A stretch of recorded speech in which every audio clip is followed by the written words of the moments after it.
kept pushing on, but then you went too far. When your ship has sailed and all your dreams are lost, everything is wrong, you feel like it's your fault. Just remember, I will be there for you, baby. Remember, there's nothing out there to get you, don't forget it. When life throws lemons, just call on me. Just call on me. Just call on me. Just call on me.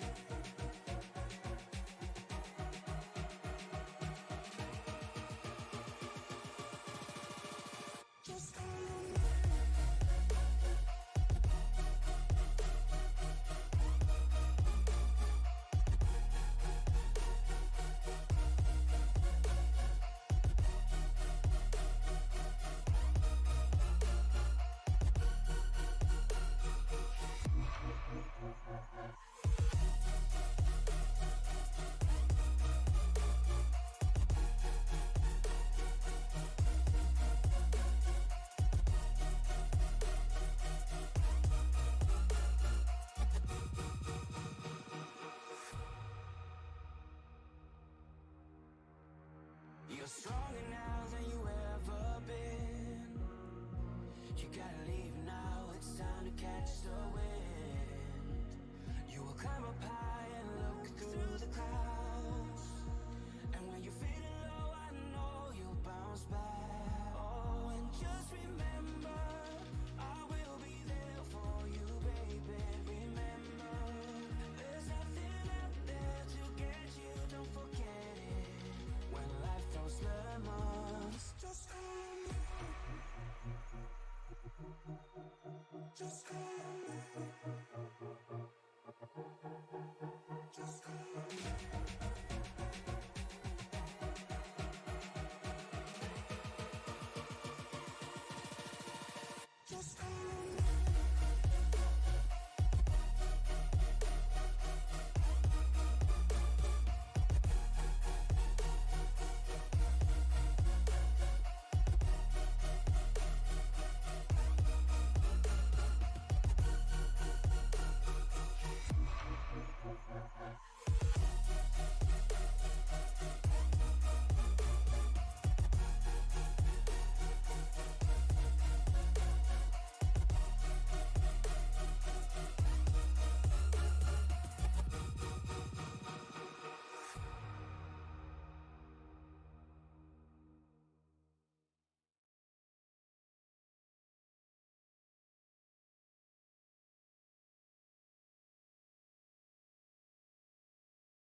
Welcome to another SCL broadcast. This time, it's going to feature their street stock competition here at Southern National Motorsports Park. My name is Zach Woods, and up here in the booth with me is boss man Jonathan Leach. Are you ready to see some great action here around this historical racetrack? I think we are going to see some outstanding action from these guys. And Zach, I believe this is the last race, and I've had a lot of fun calling this series the last 3 weeks in a row with you, and never short of any action for any of the finishes. Yeah, really, we get to be spoiled week in and week out with SCL competition. These guys are going to lay it all here out on the line, battling it out for tonight's event here at Southern National Motorsports Park. We're going to take a look here at the weather. We got 86 degree Fahrenheit with a 7-mile-per-hour wind.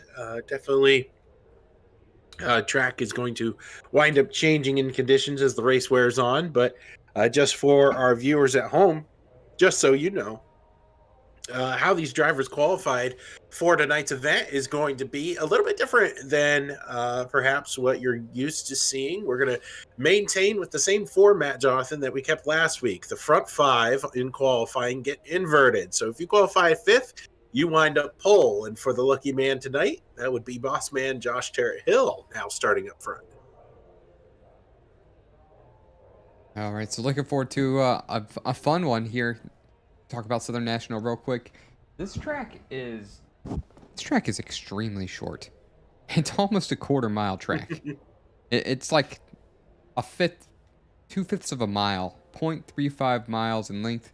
Track temperature is cold, 86 degrees. I wouldn't call it cold, but it's 86 degrees. Altitude, the track's at 100 and I believe 51 feet. It's cloudy, a little bit windy, high dew point. I'm expecting to see a lot of grip, actually. However, I'm not very sure how flat Southern National is, and if it's flat, that might counteract the better grip that we're going to get. And there's a perfect view right there.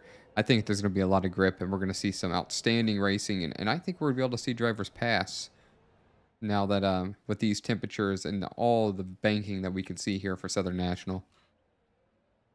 Yep, and just so you're aware, and our viewers are aware, this is not the last week of SCL competition here in Street Stocks. I didn't want to correct you on it right away because I wasn't quite sure, but I'm looking at their schedule right now, and they will meet up again on April 25th for the SCL 13th anniversary celebration at Texas Motor Speedway. So that will also be a 60-lap event. So we're gonna do it one more time with these guys here, but really excited to see what kind of racing this will produce. It's a 60-lap event here tonight. Yellow flags do not count towards the end of our time together, so you're going to have to muscle 60 laps out there under green flag conditions. And these drivers also are not privy for tires on pit roads, so what you got on your race car is going to have to be good enough. And Jonathan, as you talked just briefly earlier, this truck's going to have a lot of grip, so these guys aren't going to be slipping and sliding around too much when it comes to track conditions. But I'm sure at the end of 60 green flag laps, you're going to be wishing that you had some tires on pit road to change into. Yeah, I would have to agree with you on that fact, most definitely. I'm really looking forward to some fun. And my mistake for some, I really was looking at the schedule and just completely missed the last race right there. And I've been thinking all week that this was our last one. So I'm glad it's not. And I'm looking forward to going one more time with them next week. So up front, we have the man who qualified fifth, but front five is inverted. So we have Josh Jarrett-Hill starting up front, side by side with Chris Myers in the 24 machine. And we are underway here. And we're going to be seeing some two-wide battle all throughout the night here. This track, as you mentioned earlier, it's a boxing ring. You can't really get away from the guys in front of you. No, most definitely not. And you already see it right here, two-wide racing. First and second, two-wide racing for fourth, and then even a little bit further back as they're still side by side coming to lap 4 this time for the lead. Josh Jarrett-Hill trying to fend off Chris Myers here on that low line, but look at Myers up there on that high groove. I wasn't expecting passes to be made up on the high line tonight. I guess I shouldn't speak it into existence if it hasn't happened yet, but Chris Myers looking to roll the top for the lead. Yeah, you know, and I think the top might come into play here for this track a little bit, especially as the track starts getting some rubber laid down. For some reason, I just have a feeling that the high side is going to be a viable passing option, and you're not just going to be able to defend the position by only protecting the inside lane. I could be wrong on this, so we're going to keep an eye out and see how it goes. But those are my thoughts for this one. But let's go ahead and take a minute to go through the field, starting with Chris Myers out of Chesapeake, Virginia. We have contact back here. It's Greg Birch and Kenny Tripp were getting side by side. Sorry, but they were sideways coming out of turn 4 that last lap. I thought that was going to be a wreck as I saw Kenny Tripp was pointed right to the fence. Look at this. What a save. Right there is where I thought it would have been a big wreck, but Greg Birch with significant damage. You know, he's been unlucky pretty much every race that I've been a part of. Something has happened to this machine. Every single race. I was hoping for his sake, as you can see the damage on the right front of his street stock, that he'd have a good race for himself finally. But every single race, it just seems that he's got a little bit of a monkey on his back and just can't seem to shake it off. That's really going to affect the handling of that 51 machine. He's going to struggle getting that rotated through the center of the corner now with the fender all crinkled up. But somebody who's not struggling here is Brandon Varney in the second position. He qualified, Jonathan, fourth tonight, but in reality, he was second on speed given the qualifying rules. His hometown is Auburn. I imagine Auburn, New York, maybe Auburn, Alabama. Not totally sure. Third place position currently is Josh Terrett Hill. He's down a couple spots. He's out of Mooresville, North Carolina. Kenny Tripp, a name that we talk about very often, out of Lewiston, Maine. Up one position, scored in fourth. Matthew Marston. This isn't a name that I'm familiar with, Zach. Have you seen this one before? Marston, I think, is as Frank would call it, a series debutant to this league. I could be wrong, but I'm not really familiar with Matt here in SCL competition, so this very well might be his first event. Yeah, I'm not too sure. But someone we are quite familiar with, and we've seen some pretty wild finishes, notably for a third place a couple weeks ago. Adam Lowe up one position in sixth out of Stony Point, North Carolina. Moving back to seventh in the battle for sixth with Adam Lowe is Todd Merkel out of Dearborn, Michigan. It's about 4 hours south of where I currently reside.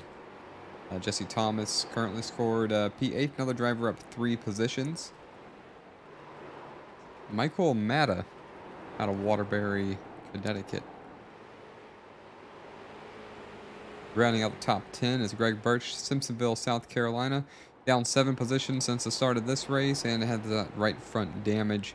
It's unfortunately going to hinder the machine. It may not be too terribly bad going around this track. And take a look, Zach. Let's watch this. See if we can get a view of those rotors on the Greg Birch's machine coming around right there. Do you see that? They got the red glow on there. That's so they're cool. Gonna have to. Look at that right there.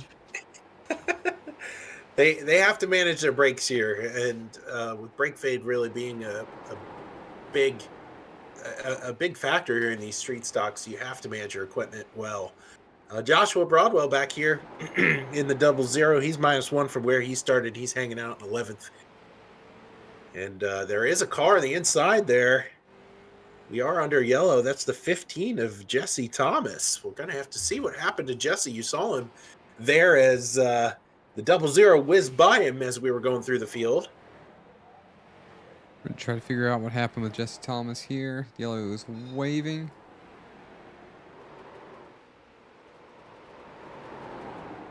Battling here with the 16 of Michael Matta.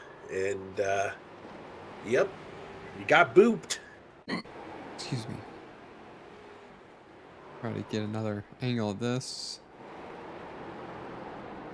Yep. Little bit of nudge. And it actually doesn't work out for Michael Matta either. No, and these drivers are going to try to manage being tight in the center of the corner. You saw Matta really kind of fling that car in there, try to get the advantage. He saw a gap, but if you go into the corner too fast, you're not going to be able to rotate as well. And that was that case there. You got into the competitor beside you.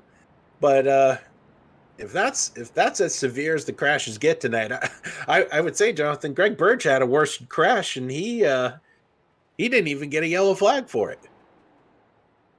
Yeah, you're right. That was not too much of an incident right there, and it did manage to force out the caution, but not too bad. That first caution of the race, I'm not expecting there to be really many in this event right here, as Field's trying to cycle through right here. So bear with the timing. It looks like it's sorted itself out. Chris Myers up front, Brandon Barney P2, Josh Terrett Hill third. Kenny Tripp, Matthew Marston round out the top 5. And the Pace Mustang is down pit road. Chris Myers into the WJM restart zone on the throttle and already into turn 1 because, man, that is a very short front stretch. Yes, and we have old school restarts here with SCL Street Stock Competition. You have to remember that Not only do yellow flags not count towards the end of this race in terms of lap count, but you have to understand that if you're gonna stack them up for a restart, that means, well, you're gonna be single file instead of double file, as we're so used to seeing in many of our sim racing media productions. So you got to make some hay here by getting a good jump on the guy in front of you, and when you don't, you're going to see a lot of single file racing as we see right now. So Zach, tell me, you're a little bit older than I am, I believe. Do you remember the restarts in NASCAR where the lead lap cars were on the outside and they brought the lap cars up to the inside line? You I remember any do. of I that? do. Yep, I do. Now, I'm. I would venture to think I'm not too much older than you, but I've been watching NASCAR. Like some of my earliest memories is watching NASCAR. As you see Kenny Tripp getting to the inside of Josh Jarrett Hill here for second, making that move there. Good pass there by Tripp. Kind of like a Martinsville, though. Josh Jarrett Hill needs to get back on the inside. But anyway, yeah, I do remember the era of single file restarts. And racing back to the yellow. Oh, that was crazy. Can you Oh, imagine? trouble. Whoa, Josh Jarrett Hill gets punted as he's going to lose 3 or 4 spots there. And you said racing back to the yellow. Care to cue me in a little bit on what you mean by that? Oh yeah, so back in the day, when the yellow flag would come out, it would be broadcasted on the drivers' radios that, hey, the yellow flag is out. And instead of the field being frozen and timing and scoring coming out and documenting where the cars are, you didn't have that. So look at the beating and banging there. Todd Merkel getting into we're trying to tell a story, and these guys are creating action. Adam Lowe here. But anyway, long story short is that when a caution would come out, you'd race back to the start-finish line for your position.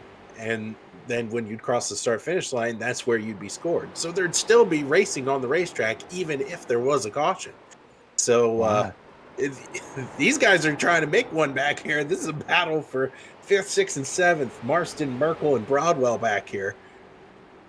Yeah, this is a pretty tight struggle right here. And you know, I'm trying to think back to when NASCAR changed that. Was it with the COT car?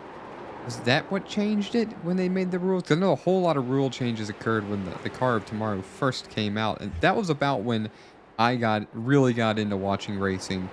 Was when the car of tomorrow debuted at somewhere around what 06, 07, I think it was.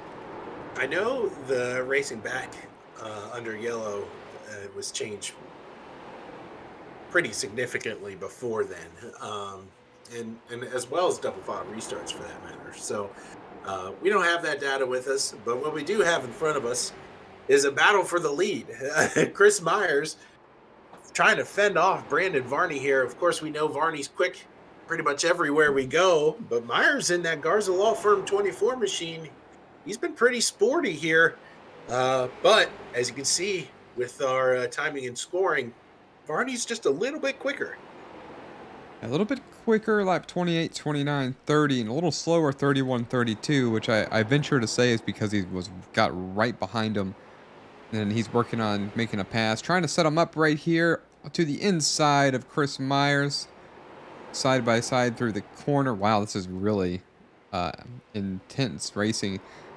And moving. This might be a pass for the win here, as we are already lap 35 of 60, and laps here go very quickly, as you can see, 15, 16 seconds. So Chris Myers really has to defend this right now. And what's new? Brandon Varney and Chris Myers racing in the middle of the race for the win. These two are some of the class of the field here when it comes to SCL street stock action, but I think Varney's going to be able to muscle this out. You see the brakes glowing on that 24 machine. It's so much harder to get the car wound up on that higher line, so got to learn where that one is now better than you so you can set up a pass. Let's keep an eye here for Chris Myers and trying to get information on Chris Myers to Kenny Tripp. Having a little bit of some struggles here. trying to make that happen. My mistake. That explains why. There Kenny you Tripp go. a little quicker several times and a little bit slower. Kenny Tripp's currently 2 seconds and a quarter back of the front two. Kind of all by himself. Nobody to really hinder his progress. We'll keep an eye on that to see if he can run those drivers down. Current fastest lap of the race belongs to Chris Myers at a 15.73, but he no longer has the most sought after position of the race with only 20 remaining. Trying to make it around the lap machine of the 855. That's Yunsik Kuhn, who's up here, making his debut here in SCL Street Stock action. Just trying to get out of the leader's way. Really appreciate that. As these guys are pulling away, I think what we saw in the split, Jonathan, was that Kenny Tripp really caught these guys a tenth and a half while these two are battling side by side. But now they've sorted each other out and everything's kind of plateaued back to where things were. I think it's going to be a matter if Brandon Varney messes up here. But very well could have another caution with 19 laps to go, now 18 to go. Yeah, I'm not going to count it out, especially with the way these guys were driving back here. Greg Bursch and the 00 of Joshua Broadwell side by side going to the inside of the 855. 3 wide racing through 3 and 4. Excuse me, 1 and 2. They sorted that out by the time they got 2, 3, and 4. So single file with 17 to go. Yeah, that 00 machine, Broadwell's trying to make up for lost time. 51, of course, we know his struggles early on. Back up here, this is a battle for 5th place. Todd Merkel still hasn't gotten around Matthew Marston. Felt like we documented that ages ago. And good job for Marston being able to fend off that Merkel Racing Engines machine. Oh, how is that not a wreck? Who is that? Broadwell was all kinds of sideways down the backstretch. Look at this. I'm thinking we're going to be able to catch the view right here. Going 3 wide here, getting around the lap car. We saw that. It'll be on the next lap. So he'll cross the start-finish line. No issues here. But it'll happen here on the backstretch. Yeah, that entry didn't look so good right there at all. Oh, maybe it's a couple laps back. Unfortunately, I didn't get an event to notify the sidewaysness. Yep. We don't see it right here. We're going to go back to live racing. There it is. A little bit of a wiggle there. And there it is sideways. And, ooh, wow. What Gets a save. back down, recovers. 12 laps remaining. Varney open about a 2-car length gap over Chris Myers for the lead.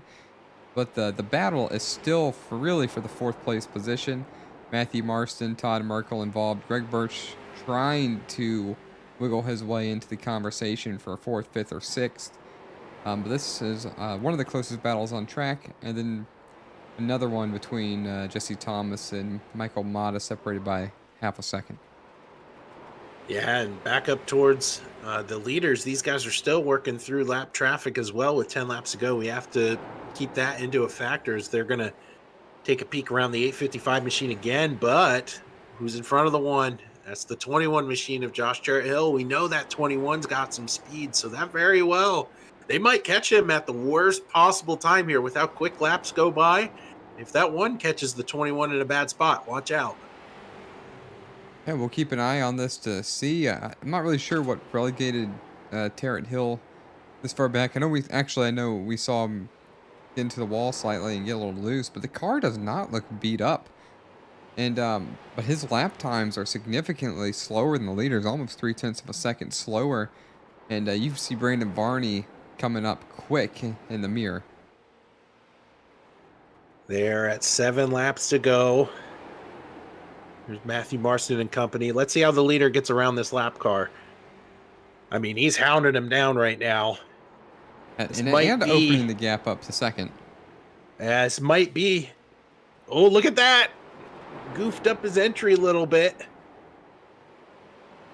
And he's going to clear Jarrett Hill. Actually, Myers is going to catch the 24 in a bad spot. You really want to clear them all in the same corner. Wow. And it will be It will be 4 laps to go for Brandon Varney at the line with about 4 car length lead here on Chris Myers. Kenny Tripp trying to hound him down. Adam Lowe back here in 4th. Still battling for 5th. Yeah, battle's going to be for 5th, I think, right here. 0.3 of a second between Marston and Todd Merkel. Hey, look at that. Marston got, excuse me, he did not. That was reversed. Merkel's been chasing Marston down for the whole race, and we're down to 3 to go here. Let's see if he can rack him up and make one more go at it. Yeah, I wonder what kind of attempt is he going to make. Does he have the tires to really drive in there? Do you think he's going to use the bumper? Look at that, getting super close. He's only going to have one more shot at it. Yep, we'll have to see.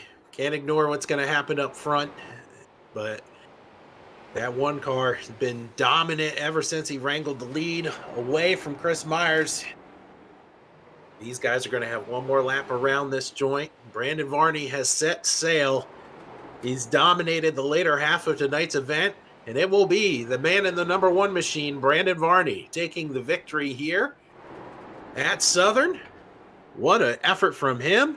And the battle for 5th almost turned into a battle for 6th as Greg Birch couldn't get it done on Todd Merkel. But your top 3 is Varney, Myers, and Kenny Tripp tonight. Extremely fast event. 1 caution.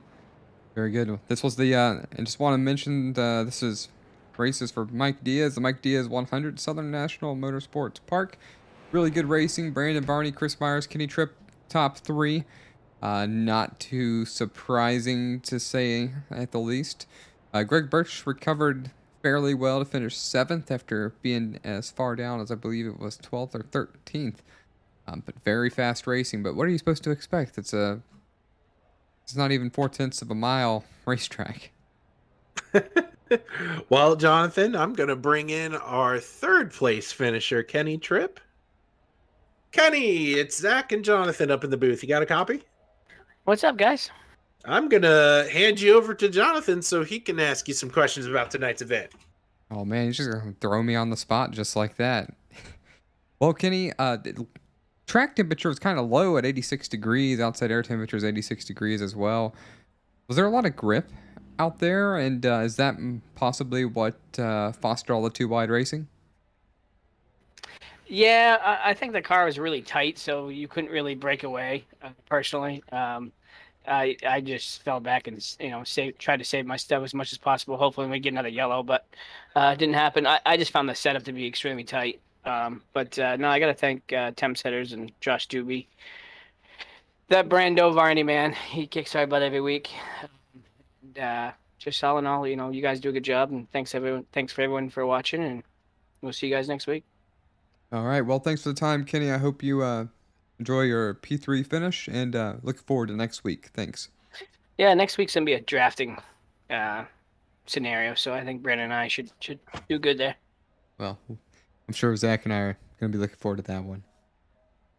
All right, boys, have a good night. You too.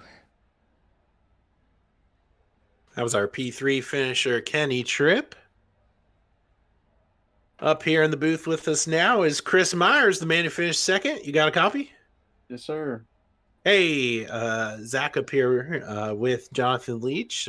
We were able to see an event that was, let's just say, a lot different than the Cup Series event that was last night. This one only had 1 caution, and everybody just kind of found their groove and set sail. Did you have anything for Brandon Varney trying to fend him off there? Brandon's always fast, man, and it's good racing with that guy. Brandon runs clean. It's real good racing, but he's so fast. I tried to hold him, pin him down. I messed up and let him get to my inside there, and tried to hold him down and get him to wear them tires out, but he ended up getting a run on me and got out in front of me. And I stayed with him for a little while, but I just kind of wore my stuff out a little bit and just kind of didn't have anything there for him, trying to run real hard. I tried to change my lineup a little bit, and I think that kind of wore my tires out a little more than I wanted it to have a run there at the end. Well, this track is made for these cars. We talked to Kenny here a little bit, and he said the car setup was particularly tight. Do you agree with him? Yeah, actually, I could say that. Yeah, it was a little tight. I would prefer it a little looser. That way, I could kind of throw the car around a little more like I want to.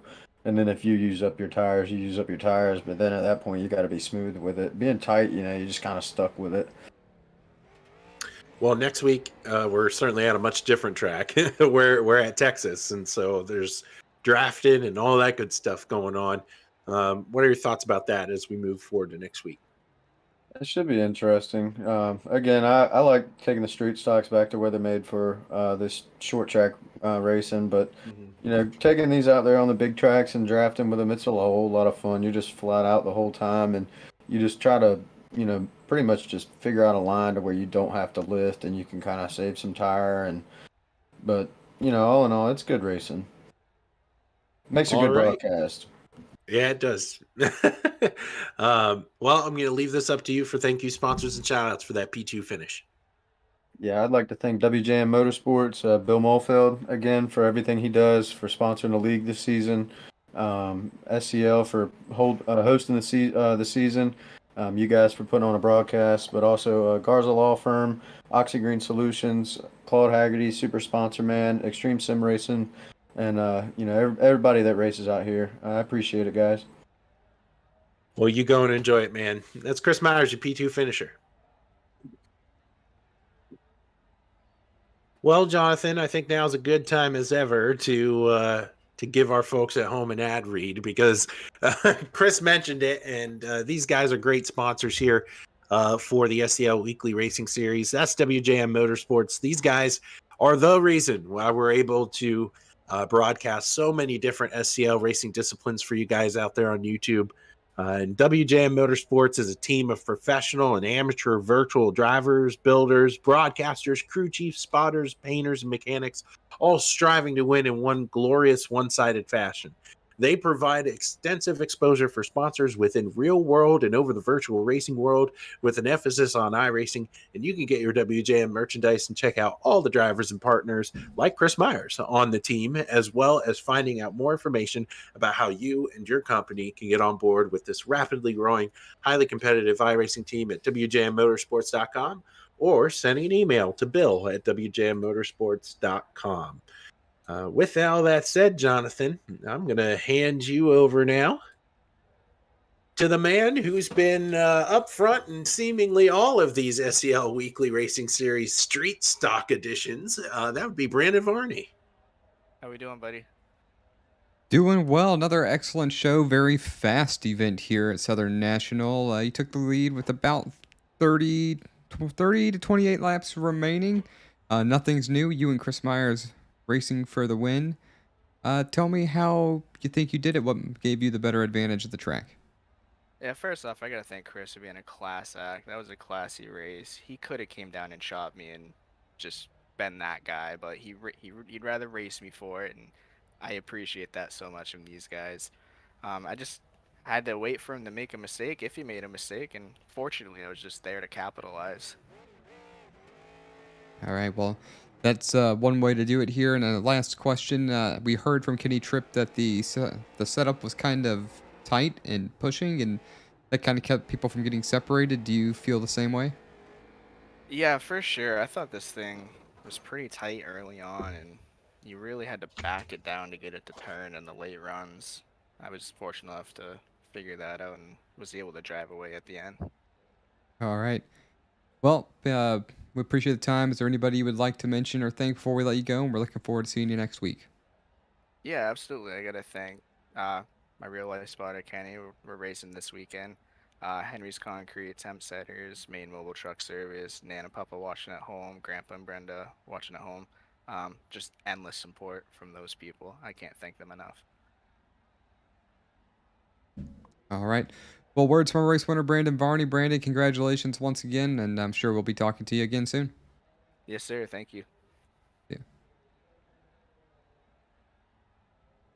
Well, that was a pretty quick event here, Jonathan, but I think the last thing we got to do is take a look here at our finishing results and see who wound up where. Yep, results are up. Brandon Varney, Chris Myers, Kenny Tripp lead the way first through third. And I think for broadcasting reasons, I'll let you I'll let you run through the finishing order that is visible for you up on the screen right now. Fair enough. Adam Lowe and Matthew Marston round out the top 5. Todd Merkel finishing 6th on Matthew Marston the entire race. And to mention that the R at the end of each name means this is their rookie season with the SCL Racing Series. And I also believe that most of these guys are new. I don't recognize several of these drivers. Greg Bursch finishes 7th with Jesse Thomas 8th. Joshua Broadwell, who we saw sideways about halfway through the race, finishes 9th. Matthew Mata 10th. Leader of SCL, Josh Terrett Hill, finishes 11th after an unfortunate contact that sent him to the rear of the field. Yong Sik Yun, I think that's how I pronounce that. If I butchered it, I apologize. He finishes 12th. Michael LaCord, Dakota Bro, Wesley Whitfield, and Kyle Greenfield. I believe these were just spectators. They finished 13th through 16th, respectively. Looking forward to next week, Zach. I'm glad that we get one more shot at calling this event, and it should be a good one.